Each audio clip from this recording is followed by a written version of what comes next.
नमस्कार दोस्तों, आज की चर्चा प्रकृति सृष्टि के बैलेंस के ऊपर। पिछले जब हिमाचल में बादल फटे तो लोगों ने बोला नहीं ये प्रकृति का कॉल है, और तब भी मैंने कहा था ये मैन मेड डिज़ास्टर है। और अब जब दिल्ली एनसीआर में बादल हल्की सी बारिश होती है 2 घंटे की भी, तो शहर डूब जाते हैं। गुड़गांव डूब जाता है, नोएडा डूब जाता है, दिल्ली में जलभराव होता है।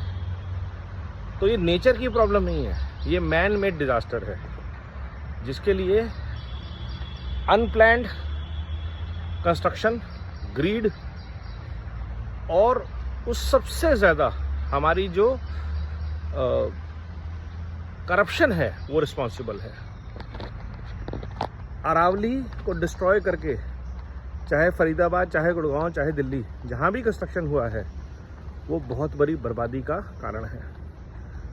यमुना के डूब क्षेत्र को लेकर जितने भी आपने कंस्ट्रक्शन करी है, हाईवेज बनाए, तटबंध बनाए, माड़ पे रोड बनाई, वो सारा का सारा प्रकृति के फ्लो के खिलाफ है।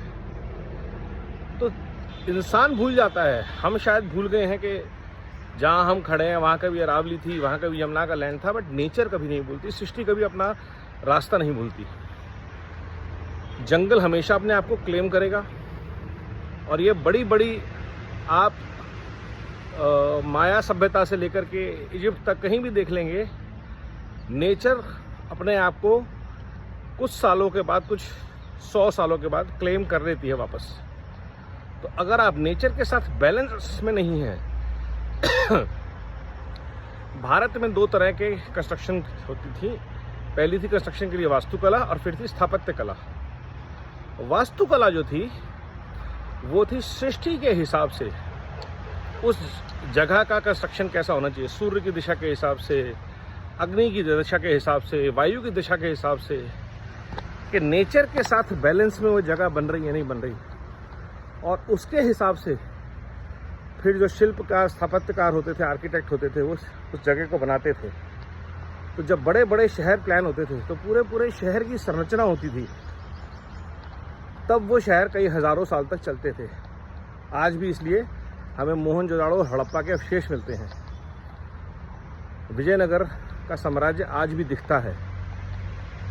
बड़े बड़े जो किंगडम बने थे जो बर्बाद हो गए, ठीक है, लेकिन प्लानिंग के हिसाब से बने थे। गुड़गांव का प्लान क्या है किसी को नहीं पता।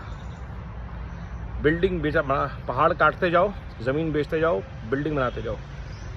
लोग तो ये यहाँ तक भूल गए हैं कि वो अरावलीज है, अरालियाज नहीं है। कुछ लोग उस पहाड़ को भी अब अरालियाज बोलने लग गए हैं।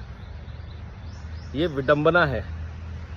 अरालियाज वो वजह है जिसकी वजह से अरावली बर्बाद हुई, और अरालियाज जैसी बहुत सारी बिल्डिंग्स। मैंने पहले एक वीडियो में बोला था ये सारे हीट आइलैंड्स बन चुके हैं। हीट आइलैंड्स जब बन जाते हैं तो या तो वहाँ बारिश होती नहीं है, या बहुत ज़बरदस्त बारिश होती है, और उसके बाद उस पानी के जाने के लिए, क्योंकि कॉन्क्रीटाइजेशन इतनी हो गई है, उस पानी के अंदर जाने की जगह नहीं है, तो वो पानी फ्लो करता है, इकट्ठा होता है कहीं ना कहीं जाके, और वहाँ बाढ़ आती है। बड़े बड़े घरों में नहीं आती है, अंदर एरिया सारे सेफ रहते हैं, बट छोटे इलाके, कॉमन एरियाज, चौराहे, सबवे सब डूब जाते हैं, क्योंकि वहाँ पे पानी की निकासी की व्यवस्था ही नहीं है, ना निकासी की और ना उसको एकत्रित करने की। ये नेचर की फ्यूरी है। यही हाल नोएडा में है, यही हाल फरीदाबाद में है, क्योंकि यमुना और अरावली को आपने डिस्ट्रॉय किया। दिल्ली का तो खैर बेड़ा गर्क होता ही है, हर जगह होता है। तो जब तक हमें या तो प्लान्ड तरीके से शहर बने, और जो बन गए हैं उनको ठीक किया जाए नेचर के हिसाब से, कि इस टाइम पे पानी है, बरसात है, साल में 2 दिन बरसात होती है, इसलिए छोड़ नहीं दिया जाना, लेकिन वो 2 दिन में जो हैवॉक क्रिएट होता है उसके लिए तैयार रहना है। और अभी तो प्रकृति का प्रकोप और बढ़ेगा।